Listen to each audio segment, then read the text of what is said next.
mundo de constantes restricciones, hay una magnitud de la que quedan existencias en abundancia.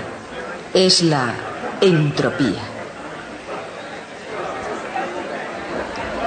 La ciencia de la termodinámica se basa en 4 postulados fundamentales o axiomas, llamados los 4 principios de la termodinámica.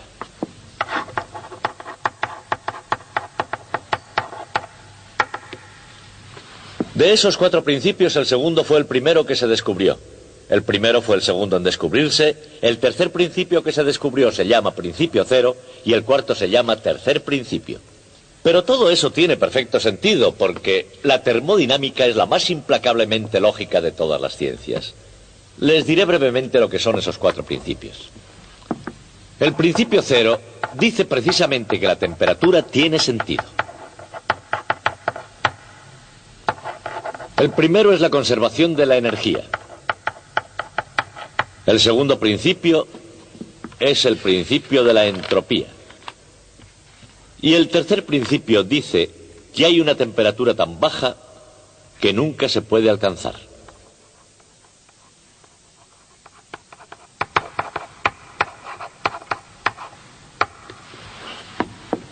A partir de esos 4 principios se han deducido no solo las propiedades de la materia, sino el destino último del propio universo.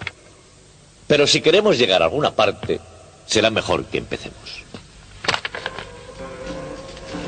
La Academia de Billar La Tiza es un oculto santuario de la suerte, donde tras el brillo chillón de las luces se reúnen famosos del deporte, elegantes de la alta sociedad y magnates de la industria con un interés común.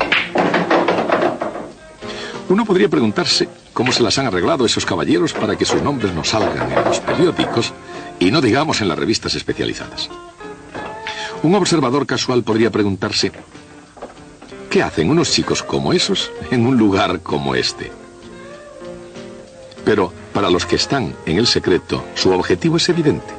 Investigan las leyes de la termodinámica.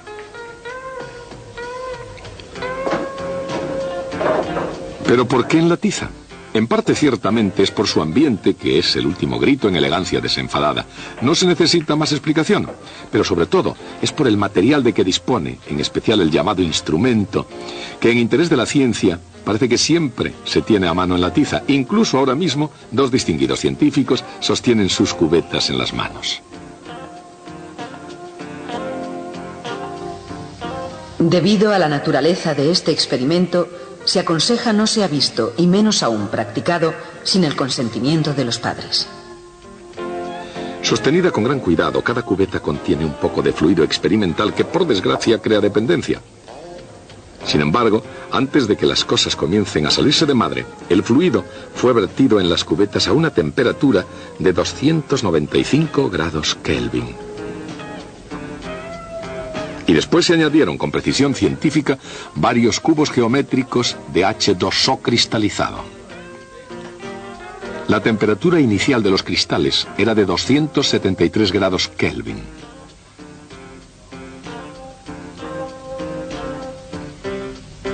Con el tiempo, el calor del fluido caliente pasa a los cubos, pero el hielo, por el contrario, no se calienta. Los cubos no se derriten inmediatamente, lo cual suscita una controversia científica que, naturalmente, hace que sean necesarias más pruebas. En un total de 126 experimentos, ninguno de los científicos de La Tiza pudo encontrar un solo caso de un cubo de hielo caliente. Pero por otra parte, sí encontraron una mezcla diluida de las cualidades del fluido experimental. El hielo, manteniéndose a una temperatura constante de 273 grados Kelvin, se funde en agua líquida a medida que el calor penetra en él. ¿Cómo se explica este extraño comportamiento en La Tiza o, para el caso, en cualquier parte del mundo? Al fin y al cabo, el hielo se funde, por supuesto. Pero mientras se mantiene en estado sólido, ¿por qué no se calienta? En todo caso, al final, tanto el hielo como el fluido experimental, y de hecho todas las cosas, terminan por alcanzar un estado de equilibrio.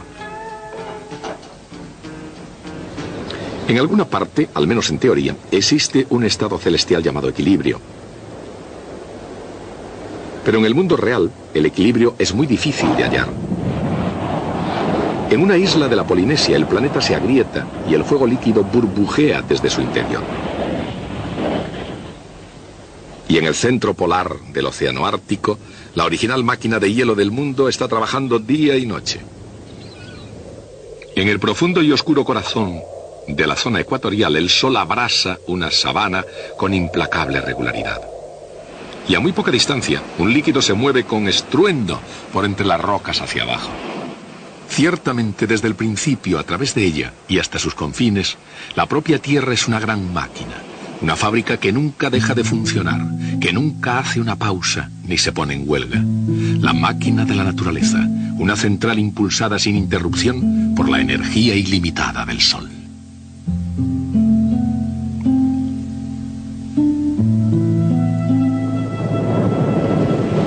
Tanto los vientos alisios de los grandes océanos, como los motores diésel de los grandes barcos que los surcan, todas las máquinas funcionan porque el calor en movimiento puede poner en movimiento a la materia.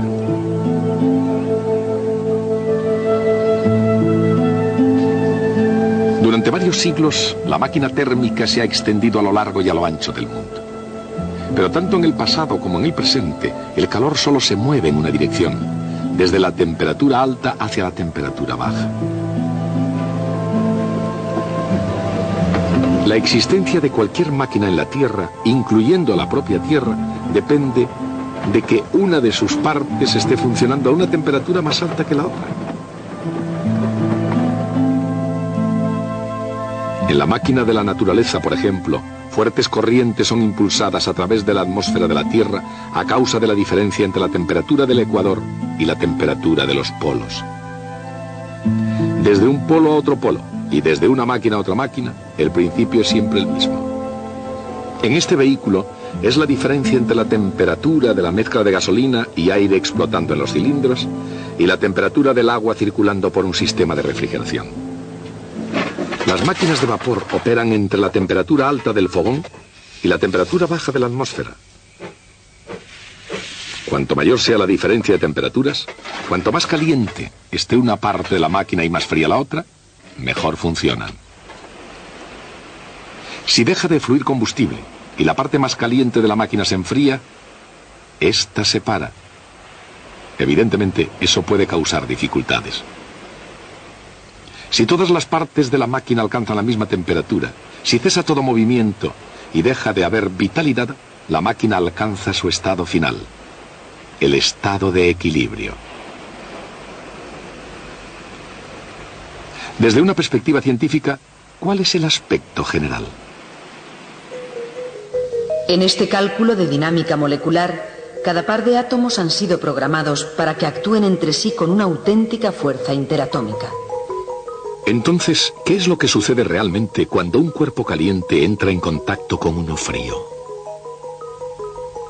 La energía térmica se propaga desde el cuerpo caliente al frío hasta que ambos alcancen la misma temperatura. Este es el estado de equilibrio térmico. A primera vista, el equilibrio térmico parece diferente de la idea mecánica de equilibrio estable que impide que un cuerpo caiga.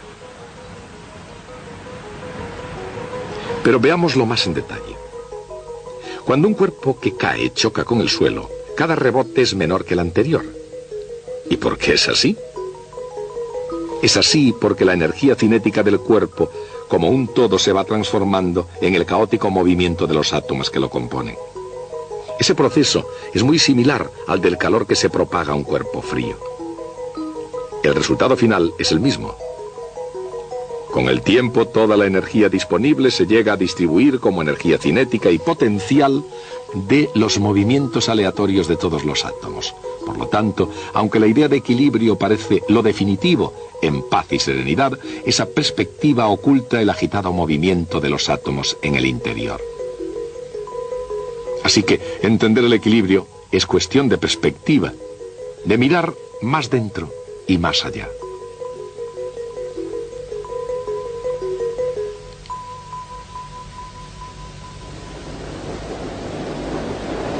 Como el equilibrio es un estado en el que todas las temperaturas son iguales, el equilibrio es un lugar donde ninguna máquina funciona. No hay géiseres lanzando sus chorros, ni volcanes en erupción, ni cataratas de agua. Las grandes máquinas no quieren funcionar y las pequeñas no pueden. En todas partes la naturaleza parece impulsada hacia el estado de equilibrio. Cuerpos calientes y cuerpos fríos luchando por conseguir la misma temperatura. Y cuerpos que caen convirtiendo un trabajo muy bueno en calor inútil. Desde el punto de vista de los físicos, cuando la naturaleza tiende a comportarse de una forma tan universal, debe haber una explicación científica. ¿Y la hay?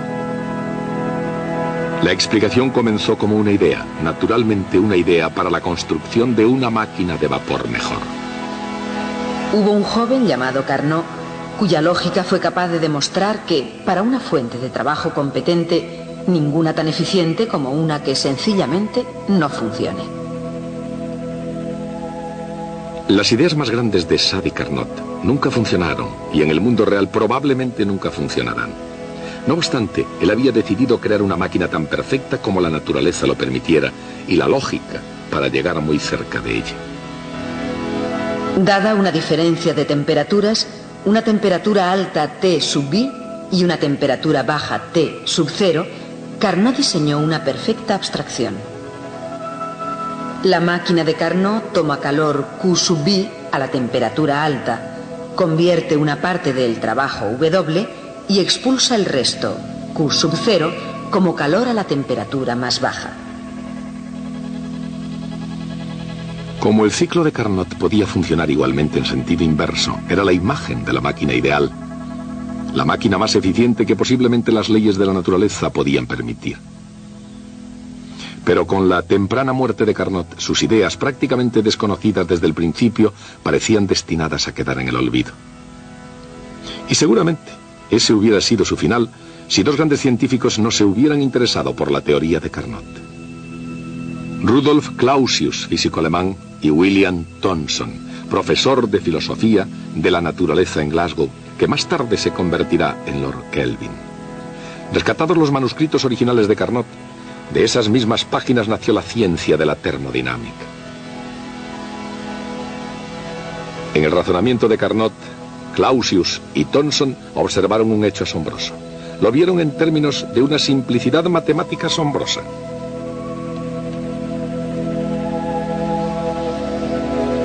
En la máquina ideal de Carnot, el cociente entre el calor tomado y el calor desperdiciado era igual al cociente entre las dos temperaturas absolutas necesarias para el funcionamiento de la máquina. Dicho en otras palabras, este era el ideal que procedía de la imaginación de Carnot. Lo que entra sigue siendo lo mismo al salir. Pero si no es el calor, ni es la temperatura, ¿qué es? El calor dividido por la temperatura a la que fluye. Y según Clausius, eso es la entropía. En una máquina de Carnot, una cierta entropía entra a temperatura alta, realiza su trabajo y la misma cantidad de entropía sale a temperatura baja. O sea que una máquina ideal no solamente conserva la energía, conserva también la entropía. O sea que una máquina ideal no solamente conserva la energía, conserva también la entropía. Eso es el ideal. Pero, ¿qué pasa en la realidad? En el mundo real. ¿Qué sucede realmente con la máquina jadeante y rechinante? Por un lado, todas las máquinas conservan la energía. El trabajo es igual a la diferencia entre el calor que entra y el calor cedido. Pero, utilizando las mismas temperaturas, la máquina real produce menos trabajo que la máquina ideal de Carnot. Realiza menos trabajo y desprende más calor. Así, aun cuando la entropía que entra pueda ser la misma que en la máquina de Carnot, la entropía que sale es mayor. Eso es un hecho asombroso.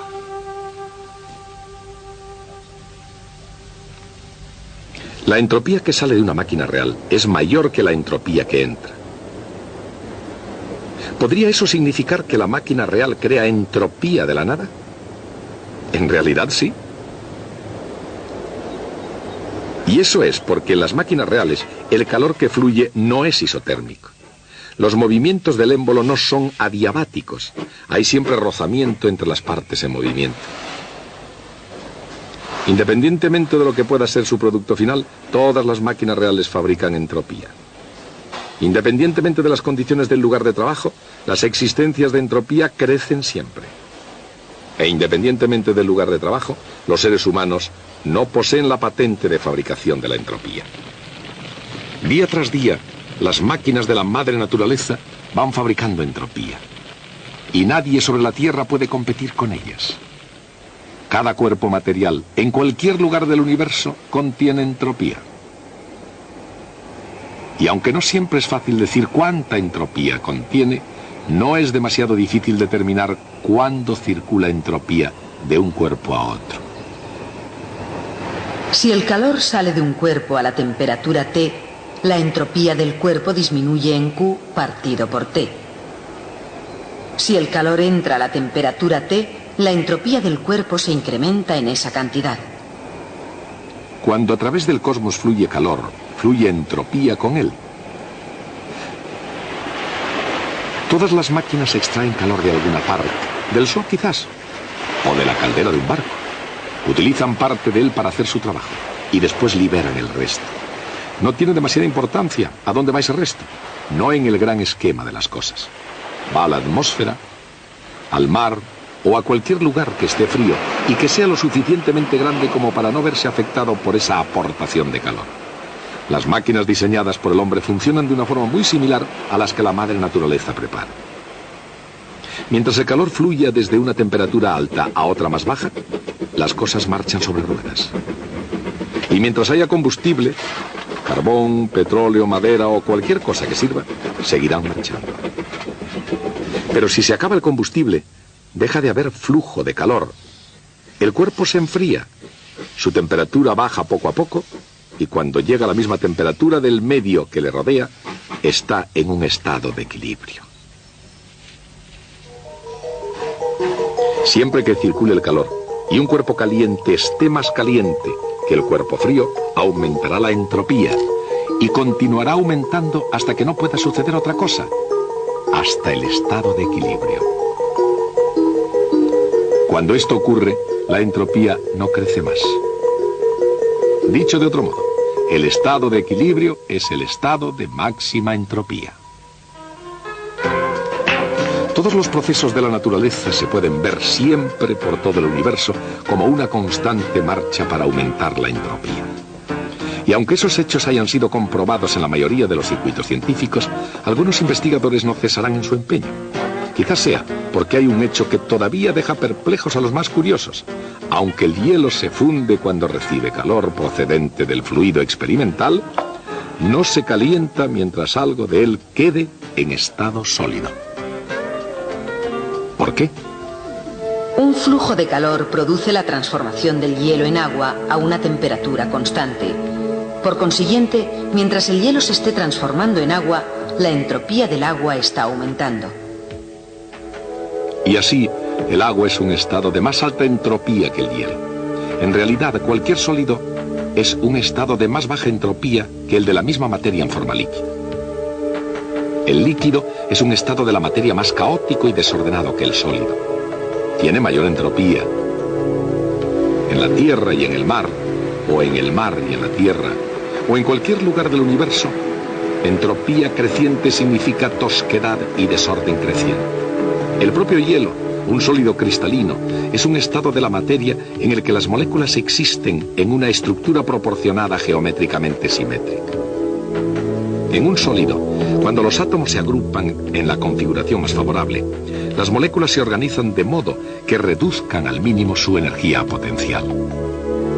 El agua presenta un cuadro diferente. Recuerden, las moléculas de líquido son caóticas, desordenadas, dispersas y desorganizadas. Evidentemente, las moléculas líquidas no minimizan su energía potencial como lo hacen las de los sólidos. Y así los líquidos no solo tienen más entropía que los sólidos, también tienen una energía potencial mayor y por tanto más energía total. ¿Fundir o no fundir? Esa es la cuestión. Si la dinámica no está completamente clara como un cristal, en este caso como un cristal de hielo, considerémoslo desde el punto de vista del cubo de hielo. Cuando el hielo se funde se convierte en agua, un estado de mayor entropía. Y eso está bien, porque a la naturaleza le gusta precisamente que aumente la entropía. Pero un momento, antes de fundirse, antes de transformarse en agua, el hielo debe también aumentar su energía, por lo cual requiere extraer energía del resto del universo. Pero si esa energía calorífica fluye desde el mundo hacia el hielo, se reducirá la entropía del resto del universo. Y eso no está bien. ¿Es muy malo? La entropía del resto del mundo disminuye en la cantidad. Energía que fluye dividida por la temperatura. Recuerden que la naturaleza siempre necesita aumentar la entropía. En este caso, la entropía del hielo más la del resto del universo. Si la temperatura fuera muy baja, sería ciertamente muy malo. Fundir el hielo produciría un gran descenso en la entropía de todo el universo. Y si la temperatura fuera muy alta, no sería tan malo. La entropía del conjunto aumentaría cuando se funde el hielo. Eso es por lo que, en el gran esquema de las cosas, el hielo nunca se derrite a temperatura baja. Y el hielo nunca existe a temperatura más alta. Mientras tanto, de vuelta a la tiza, por no hablar del universo en su conjunto, hay en alguna parte una temperatura intermedia que no favorece al hielo ni al agua. Es la única temperatura a la que el hielo y el agua pueden coexistir. Eso explica por qué esas cubetas científicas no se calentarán hasta que todo el hielo se haya derretido. Así, en el lenguaje científico de la tiza, la magnitud que la naturaleza se esfuerza por maximizar no es solamente la entropía del hielo. A una determinada temperatura es la entropía menos la energía dividida por la temperatura del hielo. A medida que la energía de cualquier muestra menos la temperatura multiplicada por la entropía disminuye, la entropía de todo el universo aumenta. E menos T por S es la energía libre. Aunque no hay algo así como comida libre, sí hay una gran cantidad de energía libre.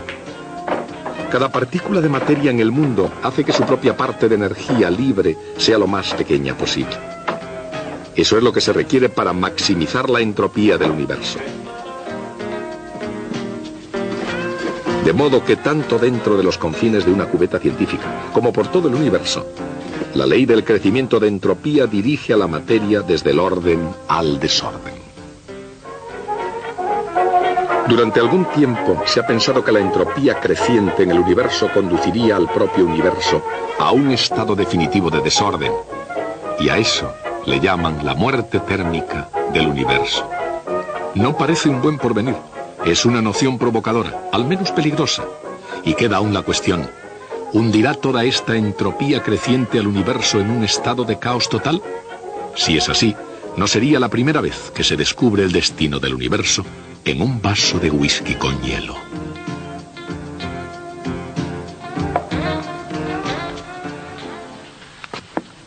Y así, el principio de entropía nos ayuda a comprender el rendimiento de las máquinas de vapor y además por qué los líquidos se congelan a una cierta temperatura y los sólidos se funden a una cierta temperatura. Pero hay alguna gente que creen que tiene un significado más profundo y piensan que el principio de la entropía define la dirección del flujo del tiempo. Voy a explicarme. Supongamos posible ver un choque entre dos átomos.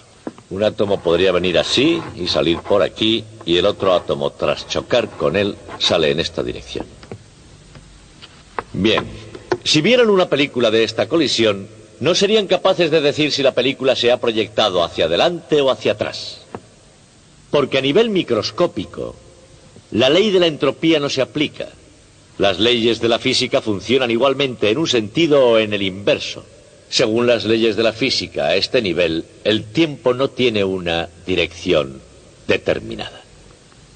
Pero en lugar de eso, supongamos que ven a alguien dejar caer una pelota desde una torre. Viendo una película de esto, Ustedes dirían inmediatamente si se estaba proyectando hacia adelante o hacia atrás. Cuando va hacia adelante, los botes de la pelota se van haciendo cada vez más pequeños. Si vieran que se hacen cada vez mayores, sabrían inmediatamente que la película iba hacia atrás.